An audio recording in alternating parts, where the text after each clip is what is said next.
My dear students, তোমরা সবাই জানো ডেসক্রাইবিং আ প্রসেস অর্থাৎ কোনো একটা খাবার তৈরির যে প্রণালী সেটা প্রত্যেকটি ক্লাসে মাধ্যমিক পরীক্ষাতে অবশ্যই আসে। তো সেইগুলো আমরা যদি বারবার প্র্যাকটিস করি then it will be quite easy. তোমরা সহজেই লিখতে পারবে যে পয়েন্টসগুলো দেওয়া থাকবে তার ভিত্তিতে। তাহলে পয়েন্টসগুলো কেমনভাবে থাকবে, আমি এখানে 6 রকম পয়েন্টস দিয়েছি। দেখো, কালেক্টিং ম্যাঙ্গোজ, সেটাই থাকতে পারে ম্যাঙ্গোজ কালেক্টিং, বা শুধু থাকতে পারে কালেক্টিং, বা কালেক্টেড ম্যাঙ্গোজ, বা ম্যাঙ্গোজ কালেক্টেড, বা শুধু কালেক্টেড। এই 6 রকমের বাইরে কোনো পয়েন্টস দেওয়া থাকবে না। তো যে ভার্বটার গায়ে আইএনজি আছে কালেক্টিং, এই আইএনজি কিন্তু আমি যখন অ্যান্সার লিখবো থাকবে না। এবং আমরা এই প্রসেসিংগুলো সবসময় প্রেজেন্ট ইনডেফিনিটে প্যাসিভে লিখবো। তাহলে তুমি প্রথম কাজ হবে এই যে ভার্বটাকে চিনবে, চিনে তাকে কোশ্চেন করবে কি কালেক্ট করতে হবে, কোনটাকে কালেক্ট করতে হবে। উত্তর আসবে কি ম্যাঙ্গোজ। সেই ম্যাঙ্গোজকে কি নিয়ে আসবে, সাবজেক্টে নিয়ে আসবে। আর ম্যাঙ্গোজ আনার পরেই যেহেতু আমি প্রেজেন্ট ইনডেফিনিটে প্যাসিভ করব, তাহলে একটা প্যাসিভ এলিমেন্ট কে আসবে, অ্যামিজারের কিছু একটা আসবে, অ্যাম আসবে না, তাহলে আর অথবা ইজ আসবে। এখন যেহেতু ম্যাঙ্গোজ প্লুরাল, তাহলে সেই জন্য এখানে কি হবে, আর এই কালেক্ট ভার্বের গায়ে কোনো আইএনজির একেবারে নাম চিহ্ন থাকবে না। সেই কালেক্টেড ভার্বের 3 নম্বর কি হবে, কালেক্টেড। এটাই হচ্ছে তোমার এটাই হচ্ছে ফর্মুলা যে তুমি এটাকে সেন্টেন্সে কি করে কনভার্ট করবে। সেটাই যদি থাকে কালেক্টেড ম্যাঙ্গোজ, তাহলে একটু তোমার হেল্পফুল হলো, কারণ এখানে অলরেডি ভার্বের কি থার্ড ফর্ম করে দিয়েছে। তখনও কিন্তু উত্তর হবে ম্যাঙ্গোজ আর কালেক্টেড। যখন কালেক্টিং ম্যাঙ্গোজকে ঘুরিয়ে দেবে ম্যাঙ্গোজ কালেক্টিং, ঘাবড়ানোর কিছু নেই। সেই কালেক্টিং ভার্বকে প্রশ্ন করো কি কালেক্ট করা হচ্ছে, ম্যাঙ্গোজ, তখনও তুমি লিখবে ম্যাঙ্গোজ আর কালেক্টেড। আর যদি শুধু কালেক্টিং থাকে, তখন কি কালেক্টিং করছে এইগুলোর ক্ষেত্রে ম্যাঙ্গোজের উল্লেখ আছে, ওখানে নাই বা থাকলো। তুমি তো করছো ম্যাঙ্গো পিকল, তাহলে নিশ্চয়ই কালেক্টিং তুমি ম্যাঙ্গোজই করবে, গোয়াবাজ করবে না। সুতরাং এই 6 রকম পয়েন্টে যেরকমই থাকুক না কেন, তার সেন্টেন্স ফরমেশন হবে ম্যাঙ্গোজ আর কালেক্টেড। মনে রাখবে এইখানে প্রেজেন্ট ইনডেফিনিটের প্যাসিভটাকে ফলো করে আমরা প্রসেসিংটা লিখবো। তো ম্যাঙ্গোজের পরে ইজ বা আর যেন কোনোভাবেই তোমাদের বাদ না যায়। অনেক সময় দেখা যায় তোমরা এটা মিস করে যাও। আর এই ভার্বের গায়ে আর আইএনজি রাখবে না, এটাকে কি করবে, পাস্ট পার্টিসিপল। এবারে এসো দেখে নাও এই দুটো লাইন তোমাকে প্রথমেই যে একটা কিছু লেখার আগে যে ইন্ট্রোডাকশন দিতে হয় না, তো এই দুটো লাইন তোমরা সহজভাবে লিখবে, কোনো জটিলতার দরকার নেই। এই দুটো লাইনকে একদম প্রিপেয়ার করে রাখবে। এই ড্যাশে তুমি কি বসাবে জানো, যেটা তুমি তৈরি করছো। ম্যাঙ্গো পিকল হলে ম্যাঙ্গো পিকল, লেমন জুস হলে লেমন জুস, মাস্টার্ড অয়েল হলে মাস্টার্ড অয়েল। তাহলে চলো আজকে আমরা শিখে নিই প্রিপারেশন অফ ম্যাঙ্গো পিকল। তাহলে প্রিপারেশন অফ ম্যাঙ্গো পিকলসের কিছু পয়েন্টস দেওয়া রয়েছে, এবং প্রথম পয়েন্টসই আছে কি, কালেক্টিং ম্যাঙ্গোজ। এই কালেক্টিং ম্যাঙ্গোজ মানে কি হবে, ম্যাঙ্গোজ আর কালেক্টেড। আর এইখানে দেওয়া আছে প্রত্যেকটি সেন্টেন্সের সূচনা লগ্নে একদম প্রথম পয়েন্টসটাকে নিয়ে তুমি যখন লিখবে, তো শুরুতে কি লিখবে, অ্যাট ফার্স্ট। তারপরের পয়েন্টটাকে নিয়ে যখন তুমি সেন্টেন্স ক্রিয়েট করবে, দেন তারপরেরটাই নেক্সট, এরকম করতে করতে আস্তে আস্তে লাস্টের একদম লাস্ট পয়েন্টে এখানে দেখতে পাচ্ছ এটার শুরুতে কি দেবে, অ্যাট লাস্ট। এটা ইন্ডিকেট করবে যে তোমার প্রসেসিং এন্ড হয়ে গেছে। এইবারে দেখো এই দুটো লাইন যেটা আমি বললাম, এই দুটো লাইনকে আমি প্রথমেই লিখে দিয়েছি। এই ড্যাশে কি বসিয়েছি, ম্যাঙ্গো পিকল, কারণ আমরা ম্যাঙ্গো পিকলই তৈরি করব। Mango pickle is a very tasty অথবা ডিলিশিয়াস, যে কোনো একটা লিখবে, ফুড। কারণ ম্যাঙ্গো পিকলকে তুমি কিন্তু ড্রিঙ্ক বলতে পারো না, এটাকে তুমি কি বলবে, ফুড। তাহলে ফার্স্ট লাইনটা কিন্তু তোমার একদম রেডি থাকবে, শুধু ড্যাশের জায়গায় ম্যাঙ্গো পিকল বসিয়ে দিলাম। তারপরে it is made by the following interlink steps, অর্থাৎ তুমি বলে দিচ্ছ এই ইটটা বলতে কাকে ইন্ডিকেট করবে, ম্যাঙ্গো পিকলকেই। তাহলে it is made by the following interlink steps, অর্থাৎ নিম্নলিখিত ইন্টারলিঙ্ক মানে একটি আর একটির সাথে কানেক্টেড, মানে এটা হচ্ছে তারপরে ওটা হচ্ছে, ওটার ভিত্তিতে ওইটা হচ্ছে, সেই জন্য বলেছি ইন্টারলিঙ্ক স্টেপস, মানে এক একটা পদক্ষেপের মাধ্যমে আলটিমেটলি আমরা পৌঁছে যাব to the preparation of mango pickle। তাহলে দেখো এই দুটো লাইন তো লিখে নিয়েছি অলরেডি। এবার আমার প্রথম পয়েন্ট হচ্ছে কালেক্টিং ম্যাঙ্গোজ। তাহলে কালেক্টিং কি কালেক্ট করছি, ম্যাঙ্গোজ। তাহলে কি হবে, ম্যাঙ্গোজ আর কালেক্টেড, এটাই তো স্ট্রাকচার, এটার বাইরে কিছুই যাবে না। কিন্তু যেহেতু এটা প্রথম পয়েন্ট, তাহলে আমি কি লিখবো, অ্যাট ফার্স্ট দিয়ে শুরু করব। অ্যাট ফার্স্ট দিয়ে শুরু করব, আর তারপরে লাস্টে লিখবো ফ্রম দ্য নিয়ারেস্ট মার্কেট। কারণ তুমি কালেক্টটা কোথার থেকে করবে, নিকটবর্তী কোনো মার্কেট থেকে, বা লিখতে পারো নিকটবর্তী কোনো অর্চার্ড, ম্যাঙ্গো অর্চার্ড বা ম্যাঙ্গো গ্রোভ থেকেও তুমি আনতে পারো। তা আমি তাহলে এবার সেটা লিখে নিই, অ্যাট ফার্স্টটাকে সামনে রেখে। দেখো এবারে লিখে দিলাম, আমি কি লিখলাম, অ্যাট ফার্স্টটাকে দিলাম। এবার ম্যাঙ্গোসটাকে তো আমি কালেক্ট করছি, তার আগে একটু দিয়ে দিলাম সাম ম্যাঙ্গোস, কোনো মতেই আরটা মিসিং হবে না, যেহেতু অনেকগুলো আম, তাহলে ম্যাঙ্গোস আর। তারপরে যে কালেক্টিং ছিল, এই কালেক্টিং এর পাস্ট পার্টিসিপল করতে হবে কালেক্টেড। আবারও বলছি প্রেজেন্ট ইনডেফিনাইট প্যাসিভে করতে হবে, কারণ ম্যাঙ্গো কালেক্ট করে না, ম্যাঙ্গোকে কালেক্ট করা হয় কালেক্টেড ফ্রম দ্য, এইগুলো এক্সট্রা দিয়ে দিলাম ফ্রম দ্য নিয়ারেস্ট মার্কেট, কারণ আমাকে একটু বাড়াতে হবে সেন্টেন্সগুলো, ফ্রম দ্য নিয়ারেস্ট মার্কেট। এর পরের পয়েন্টে কি রয়েছে দেখো, sorting and removing rotten ones. এই যে রটেন ওয়ান্স মানে কি, পচাগুলো, তাহলে রটেন ওয়ান্সগুলোকে বাদ দেওয়ার জন্য আমি কি করব, বাছাই করব। বাছাই করার জন্য আমাকে বুঝতে হবে এই সর্টিং মানে বাছাই করা, আর রিমুভিং মানে বাদ দেওয়া, আর রটেন ওয়ান্স মানে পচাগুলো। এই ওয়ান্স বানান কিন্তু অনেকে লেখার সময় লিখে ফেলে ONCE, না, ONCE ওয়ান্স মানে একদা, আর ওয়ান্স ONES ওয়ান্স মানে হচ্ছে গুলো, পচাগুলোকে কি করতে হবে, বাদ দিতে হবে। চলো এবার এই ডেভেলপমেন্টটা দেখে নিই, এই পয়েন্টটা। তাহলে এই পয়েন্টটা ডেভেলপ করবো যখন, তাহলে আমি পরের পয়েন্ট কি নেবো, দেন দিয়ে স্টার্টিং করব, ঠিক আছে।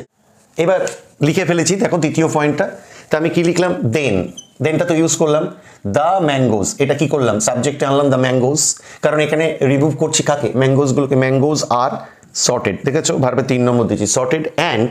খুব স্টুডেন্টরা ভুল করে জানো তো, এই রটেন ওয়ান্স আর রিমুভড, স্টুডেন্টরা লিখে অ্যান্ড, এরকম লেখে আর কি, the mangoes are sorted and removed rotten ones, অর্থাৎ রটেন ওয়ান্সটাকে পিছনে দিয়ে দেয়। তা করলে তো হবে না, তুমি বাদ দিচ্ছ, প্রশ্ন করো না কাকে বাদ দিচ্ছ, পচাগুলোকে, তাহলে তাকেই তো সামনে আনতে হবে সাবজেক্টে, রটেন ওয়ান্স আর রিমুভড। এই পয়েন্ট অব্দি হয়ে গেল। এবারে দেখো পয়েন্টটা রয়েছে ক্লিনড, দেখতে পাচ্ছ এই যে ফর্মুলাটা রয়েছে না, পয়েন্টটা কালেক্টেড, শুধু ভার্বের 3 নম্বর, কি কালেক্ট করা হচ্ছে কোনো উল্লেখ নেই, ক্লিন রয়েছে এবং ক্লিনিং নেই, অর্থাৎ ভার্বের 3 নম্বর করেই দেওয়া আছে। তুমি প্রশ্ন করো কি ক্লিন করবে, কি ক্লিন করবে, অবশ্যই ম্যাঙ্গোস, কিন্তু তার আগের স্টেপে কিন্তু তুমি পচাগুলোকে বাদ দিয়েছো, তাহলে পচাগুলো বাদ দিলে, তুমি যেগুলো বাদ দিলে পচা, সেই পচাগুলোকে ধোবে, জল নষ্ট করবে নিশ্চয়ই না, তাহলে ধোবে কাকে, গুডগুলোকে। তাহলে কি লিখলাম, নেক্সট, আগের বারে দেন দিয়েছিলাম, এবার দিলাম নেক্সট দ্য গুড ম্যাঙ্গোস, এটা হলো সাবজেক্ট। তারপরে এই আর কখনোই যেন মিসিং না হয়, যেহেতু ম্যাঙ্গোস প্লুরাল, তবে আর এটা যদি ক্লিনিং থাকতো তাও আমাকে তো ক্লিনডি করতে হতো, এখানে ক্লিন দিয়ে দিয়েছে, ক্লিনড, আর এটা এক্সট্রা দিলাম উইথ সাম ফ্রেশ ওয়াটার, একটু বাড়াতে হবে তো। তাহলে এই পয়েন্টটা আমাদের হয়ে যাওয়ার পরে এবার আমরা দেখবো কাটিং ইনটু পিসেস। এর পরের পয়েন্টে দেখো কাটিং ইনটু পিসেস, দেখো কি কাট করতে বলছে এখানে বলা নেই। আমরা এখানে কালেক্টিং ম্যাঙ্গোজের ক্ষেত্রে পিছনের ম্যাঙ্গোজটা তো আগে এনেছিলাম, তাহলে অনেক স্টুডেন্টস এই ভুলটা করে, তারা দেখে কাটিং ইনটু পিসেস, তাহলে পিছনে আছে পিসেস, সেটা আমরা সামনে দিই না। এই যে দেখছো প্রিপোজিশন ইনটু, ব্যাস এইখান থেকে বেড়া পড়ে যাবে, বেড়া, অর্থাৎ ইনটুর পর থেকে যতটুকু আছে ওটাকে আর সামনে নিয়ে যাওয়া যাবে না, ওটা বেড়া, ঠিক আছে, ওখানে ব্যারিয়ার পড়ে গিয়েছে, অর্থাৎ ওরা আর সামনে যেতে পারবে না, যেহেতু ইনটু একটা প্রিপোজিশন এসে গেছে। তাহলে কাটিং কাকে করব, আরে পিসগুলোকে আর কি কাটবো, কিছুকে কেটে তো পিস করব, কাকে কাট করব, অবশ্যই ম্যাঙ্গোস। কিন্তু দেখো তার আগের স্টেপে ম্যাঙ্গোসটা কি হয়েছে, ম্যাঙ্গোসটা ক্লিন হয়েছে, তাহলে ম্যাঙ্গোর রূপ চেঞ্জ হয়েছে না, এখন আর সে শুধু ম্যাঙ্গোস না, সে এখন পরিষ্কার ম্যাঙ্গো। আগের বারে পচা বাদ দেওয়ার পরে সে এখন শুধু কি ছিল, গুড ম্যাঙ্গোস। সেই গুড ম্যাঙ্গোস এখন বলছে আমার আরেকটু বেটার কোয়ালিটি হয়েছে, আমি এখন ক্লিনড হয়েছি। তাহলে এর সাবজেক্টটাকে শুধু ম্যাঙ্গোস ধরবো না, ধরবো ক্লিনড ম্যাঙ্গোস। তাহলে আমি কি করলাম, এখানে আমি দিলাম আফটার দ্যাট, কারণ আগেরটাই নেক্সট দিয়েছিলাম, এবার দিলাম কি আফটার দ্যাট। দেখো সাবজেক্ট কি করেছি, দ্য ক্লিনড ম্যাঙ্গোস, ওই পরিষ্কার করা ধোয়া ম্যাঙ্গোসগুলোকে যথারীতি আরটা বাদ দিলে হবে না, আর কারণ ম্যাঙ্গোস প্লুরাল। এবার কাট, কাট কাট কাট, তাহলে V3 ফর্মটাও কি কাট। তাহলে তোমাদের একটা কথা বলে রাখি, অনেক স্টুডেন্টস আছো যারা ভার্বের এই যে ফর্মগুলো সেগুলোই তোমরা হয়তো অনেকে জানো না, কিন্তু এটা তো এতক্ষণে বুঝে গিয়েছো যে প্রত্যেকটা ক্ষেত্রে আমার ভার্বগুলো কি দিতে হবে, 3 নম্বর। তাহলে তোমাদের একটা কথা বলে দেই, শোনো, যদি এই ফর্মে পয়েন্টগুলো থাকে, অর্থাৎ ভার্ব 3 নম্বর করে দেয়, তাহলে তো কোনো চিন্তাই নেই। কিন্তু যদি আইএনজি দিয়ে থাকে, তাহলে তুমি এই আইএনজিগুলো তুলে জাস্ট ইডি দেবে, কারণ ম্যাক্সিমাম প্রসেসিংয়ের ভার্বগুলো ইডি দিয়েই ভার্বে থার্ড ফর্ম হবে। অ্যাডিং হবে added, collecting collected, mixing mixed, সব ইডি দিয়ে হবে। ব্যতিক্রম কয়েকটা মনে রাখবে, কাটের ক্ষেত্রে কাট কাট কাট, BUY বাইয়ের ক্ষেত্রে by, bot bot, R bring মানে আনা, ব্রিং ব্রট ব্রট। যদি টেক থাকে টেকিং, টেক টু টেকেন, মোটামুটি এই কয়টা মনে রেখে বাকিগুলোতে ইডি দিয়ে দেবে।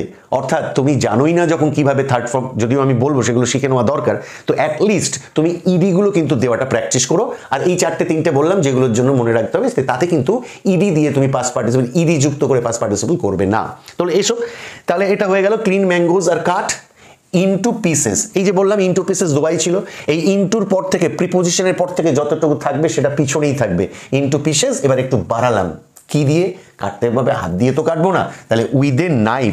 নাইফই যখন লিখছি একটা শার্প নাইফই তো সে নেবে, তাহলে উইথ এ শার্প নাইফ। তাহলে ছিল একটা দুটো তিনটে শব্দ, সেটাকে আমি প্রলম্বিত করে এত বড় একটা সেন্টেন্স করলাম, because my target is to reach the 100 ওয়ার্ডস। তো সেটাই আমরা করলাম। পরের পয়েন্টে আমরা যাব। পরের পয়েন্টে কি আছে দেখো, mixing spices, salt, mustard oil and chilli. তাহলে মিক্সিং, এটা আবার এই সিস্টেমে আছে কিন্তু পয়েন্টটা। মিক্সিং, প্রশ্ন করো কাকে, কাদেরকে, কোনগুলোকে মিক্স করবে? মশলা, লবণ, সর্ষের তেল এবং চিলি, এই চারটে জিনিসকে। এবং তাহলে এই চারটে জিনিসকে কি সাবজেক্টে আনতে হবে। এবং আগে এখনো পর্যন্ত আমরা আফটার দ্যাট দিয়েছি, এবার আমরা কি দেবো? Thereafter. তাহলে এবার সেটা আমরা দেখে নিই। দেখো কি লিখলাম, দেয়ার আফটার, এইটাকে নিলাম দেয়ার আফটার। এইবার তুমি এইগুলো তো মেশানো হবে। আমি আগের একটা ভিডিওতে বলেছি যখনই কিছু মেশানো হবে তার আগে এই কথাটা লিখে দেবে, রাইট অ্যামাউন্ট অফ, প্লিজ লিখে দেবে। কারণ তুমি বেপরোয়াভাবে, যথেচ্ছভাবে, এলোমেলোভাবে যে কোনো কিছু মেশাতে পারো না। সেটা যে এক্সামিনার তাকে ইমপ্রেশনটা দিয়ে দেবো যে স্যার আমি সঠিক পরিমাণেই কিন্তু মেশাচ্ছি। মেশাচ্ছে কি? মশলা, সল্ট, মাস্টার্ড অয়েল আর চিলি, লঙ্কা, মানে এতগুলো জিনিস আমি একসঙ্গে মেশাচ্ছি, চারটে জিনিস। তাহলে নিশ্চয়ই কি হবে? আর এর পরে এইবারে আসছে দেখো ভার্ব ছিল কি, এই যে মিক্সিং, এটা তখন ভার্বের কি 3 নম্বর হবে মিক্সড। আর আমি আরও একটা আগের ভিডিওতে আমি বলেছিলাম যে এখানে মিক্সিংও থাকতে পারে আবার অ্যাডিংও থাকতে পারে। যদি অ্যাডিং থাকে তাহলে টু দেবে, আর মিক্সিং থাকলে মিক্সড উইথ দেবে। তাহলে মিক্সড উইথ দিয়ে দিলাম, এখানে টু দেবো না। মিক্সড উইথ কার সঙ্গে? দেখো তো প্রিভিয়াস কন্ডিশনটা কি হয়েছে, ম্যাঙ্গোগুলো কেটে ম্যাঙ্গোর টুকরো টুকরো হয়ে গেছে। তাহলে এখন আর গোটা আম তো নেই, তাহলে আমি লিখবো উইথ দ্য ম্যাঙ্গো পিসেস। এই জন্যই তো কি বলবো যে ইন্টারলিঙ্কড স্টেপস, অর্থাৎ আগের স্টেপের সাথে কানেক্টেড হয়ে পরের স্টেপসটা এগিয়ে চলেছে। তাহলে লিখলাম উইথ ম্যাঙ্গো পিসেস। এর পরের পয়েন্টে চলে যাব, keeping on big flat container in the sun. তাহলে যেটা আমি কিপিং করছি তারপরে দেখো একটা কি রয়েছে, অন রয়েছে। তাহলে এই যে বললাম প্রিপোজিশনের বেড়া পড়ে গেল, তার মানে বাকি যেটা আছে সেটা কোনো মতেই আগে যাবে না। যে এরকম ধারণা স্টুডেন্টরা ভেবো না যে পিছনে থাকলেই সেটা আগে যাবে, ঠিক আছে? তাহলে এখানে অন আছে প্রিপোজিশন, এটা পিছনেই থেকে যাবে। তাহলে আমি রাখবো কাকে? সূর্যের আলোতে ফ্ল্যাট একটা বড় একটা কন্টেনারে আমি যে রোদে শুকাবো, তা আমি কাদেরকে রাখবো? নিশ্চয়ই কাদেরকে রাখবো? ওই ম্যাঙ্গো পিসেস যেগুলো এদের সঙ্গে মিশেছে। এই যখনই একটা জিনিসের সঙ্গে আরও একাধিক জিনিস মিশে যাবে, একটাই শব্দ ইউজ করবে, মিক্সচার। এবং যখনই তুমি মিক্সচার ইউজ করবে, কি বললাম? মিক্সচার, তখন তার মধ্যে 4-5 রকম বস্তু থাকতে পারে, কিন্তু সব মিলে মিশ্র পদার্থ তো একটা। অর্থাৎ সেই ক্ষেত্রে কিন্তু প্রসেসিংয়ে এতক্ষণ পরে আর এর বদলে আমার কি আসবে? ইজ। তো দেখে নাও বাক্যটা কীরকম দাঁড়ায়। এবার আমি আগের পয়েন্টে দেয়ার আফটার লিখেছিলাম, তাই আমি আবার কি লিখলাম? দেন। কি লিখলাম? সাবজেক্টটাকে কি করলাম? The mixture of mango pieces. এখানে কিন্তু কোনো পয়েন্ট মানে সাবজেক্ট উল্লেখ ছিল না। আমাকে বুঝে নিতে হবে আগের স্টেজে কি কন্ডিশনে আমটা এসে দাঁড়িয়েছে। আমটা এখন পিস হয়েছে এবং তার সঙ্গে এতগুলো জিনিস মিশে গেছে। তাহলে কি লিখবো? The mixture of mango pieces, অর্থাৎ ওই আমের পিসগুলোর যে মিশ্রণ। অর্থাৎ এই ম্যাঙ্গো পিসেসের প্লুরালটা দেখলে হবে না, অফের আগে এক্স্যাক্টলি কোনটাকে আমি রাখছি? মিক্সচার। তার মধ্যে অনেক কিছু উপাদান আছে, কিন্তু মিক্সচার তো সিঙ্গুলার, তাই কি হবে? ইজ। আর এই যে কিপিং, এই যে আমি বলেছিলাম না কিছু ভার্ব একটু যেগুলো সবসময় ডি বা ইডি যোগ করে করা যাবে না, যেমন cut, take, took, taken, buy, bought, bring, brought, তেমনই একটা পেলে কি কিপেড করা যাবে না, সেটা মনে রাখতে হবে। কেপ্ট কিচ্ছু না। ক্লাসগুলোকে পরপর প্রতিদিন ফলো করো, তুমি নিজেই অবাক হয়ে যাবে, অজান্তে তোমার মাইন্ডের মধ্যে সেটেল হয়ে যাবে যে কিপের পাস্ট পার্টিসিপল ফর্ম কি? কেপ্ট। কোনো মতে ইজ বাদ দেবে না। আর ইজটা কেন হলো? মিক্সচারকে নিয়ে এগ্রি করতে হবে, মিক্সচারের সাথে এগ্রি হবে সাবজেক্টটা, এটা সিঙ্গুলার, ইজ কেপ্ট। এবার যেটা আছে দেখো, প্রিপোজিশনের পর থেকে যতটুকু যেটা প্রিপোজিশনের বেড়া পড়ার পরে যেটা পিছনে ছিল, যাদেরকে আমি আগে নিয়ে যাওয়ার প্রশ্নই থাকবে না, তাদেরকে আমি পুরো লিখে দিলাম যে একটা বড় ফ্ল্যাট কন্টেইনার পাত্রে সূর্যের আলোয় শুকোতে দেওয়া হলো। এবার এখানে আমি একটু টিচার যিনি খাতা দেখবেন, বা আমি একটু জানিয়ে দিলাম যে আসলে আমি অনন্তকাল ধরে রোদে কিন্তু শুকাবো না, শুকাবো ফর সাম ডেজ। এবার আসছে last point, pouring into jars. দেখো আবারও প্রিপোজিশনে এসে গেছে ইনটু। তাহলে প্রিপোজিশনের বেড়া পড়ে যাচ্ছে, মানে প্রিপোজিশনের ওপারে যারা আছে তোমরা ওপারেই থাকো, এপারে আর এসো না। তো অনেক স্টুডেন্ট কি করে, পিছনে স্যার কালেক্টিং ম্যাঙ্গোজ ছিল, ম্যাঙ্গোজ আগে এনেছিলাম, পোরিং ইনটু জার, স্যার আমি জারটাকে কি আগে এনেছি না, তার আগে প্রিপোজিশন। জারকে ঢালবো না তো জারের মধ্যে কিছু একটা ঢালবো। তাহলে এই কি ঢালবো কি ঢালবো, এতক্ষণ তো আমের টুকরোর সঙ্গে তেল, লঙ্কা, লবণ মেশানো মিশ্রণ এত কিছু হয়েছে, কিন্তু আমার টার্গেট কি ছিল? টার্গেটটা কি ছিল? আমার টার্গেট ছিল প্রিপারেশন অফ কি? Mango pickle.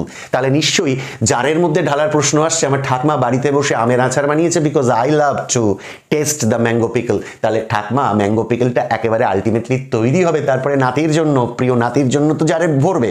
তাহলে তোমাকে না এই পয়েন্টটাকে লেখার আগে লিখে দিতে হবে যে অবশেষে বা এইভাবে কি তৈরি হলো, এইভাবে তৈরি হলো কি, এইটা এক্সট্রা তোমাকে লিখে দিতে হবে, নইলে কোনো মানে একটা ছন্দপতন হবে, সিকোয়েন্সটা ঠিক থাকবে না। তাহলে তুমি কি লিখবে?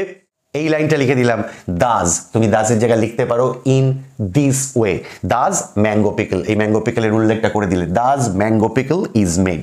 এবার ঠাকমা নির্দ্বিধায় দেখলো আমার ম্যাঙ্গো পিকল তৈরি হয়ে গেছে, আমি এবার জারে ঢেলতে পারবো।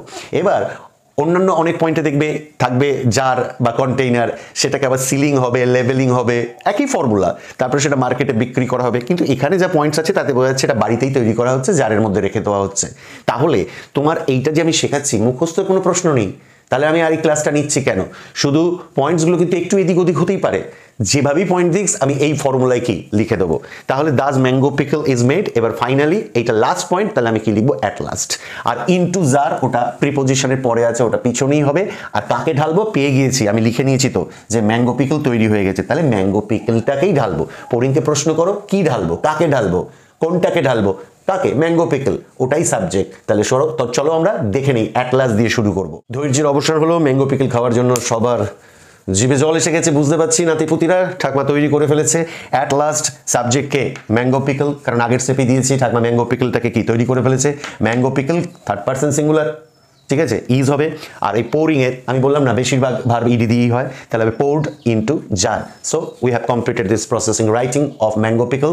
তোমরা ক্লাসগুলো দেখবে, বারবার দেখবে, বোঝার চেষ্টা করবে, আর ডোন্ট ট্রাই টু মেমোরাইজ, মুখস্থ করো না, just the way of writing. কারণ পয়েন্টস তো এটাই থাকবে না, অন্যান্য প্রসেসিংয়ে পয়েন্ট একটু বদলে যাবে, তো বদলে যাক না, আমি যদি প্রসেসটা জানি আমি নিশ্চয়ই পারবো। ভালো লাগলে লাইক, শেয়ার, কমেন্ট করবে, আমার চ্যানেলটা সাবস্ক্রাইব করবে, আর তোমাদের যদি কোনো বক্তব্য থাকে কমেন্ট বক্সে কি লিখে জানাবে। ভালো থেকো, মন দিয়ে পড়াশোনা করো। You have to be successful in your life. Okay, good by.